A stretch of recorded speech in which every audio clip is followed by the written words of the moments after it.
ni jukumu la kila afisa biashara ambaye anahudhuria mkutano huu, lakini na wale ambao tumewaacha, kutambua kwamba tuna kazi kubwa ya kufanya ya kutransform halmashauri zetu kuwa vitovu vya uzalishaji, vitovu vya uwekezaji na vitovu vya sekta ya biashara.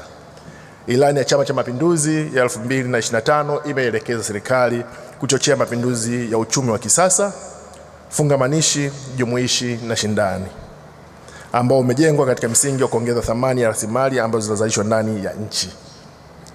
Hivyo ni imani yangu kwamba maafisa biashara wanatambua jukumu na dhamana ambayo wamepewa.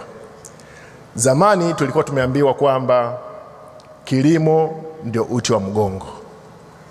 Kama kilimo ni uti wa mgongo, basi mimi nasema kwamba shughuli za uzalishaji wa viwanda, uwekezaji na biashara basi ndio moyo, na sisi ndio tumeshika hatima ya moyo huo, kwa sababu tunapozungumzia kuongeza kwa thamani ya bidhaa, kimsingi tunazungumzia kumwondoa mkulima kwenye umaskini, kwa sababu kile ambacho anakipata kupitia kuuza bidhaa kama mahindi, maana yake anaweza akaongeza kipato chake na akaondoka kwenye umaskini kama atasaga kupata unga, na kama atasafirisha akiweka brand ya unga wake, na jukumu hilo la kumsaidia kufikia hapo liko kwenye mikono yetu.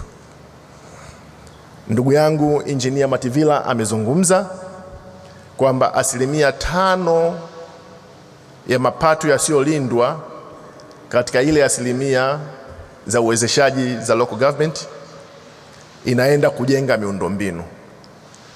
Naomba hilo tulichukulia kama fursa kwetu kuweka miundombinu rafiki, lakini kuweka misingi ya kuongeza thamani ya bidhaa katika halmashauri zetu.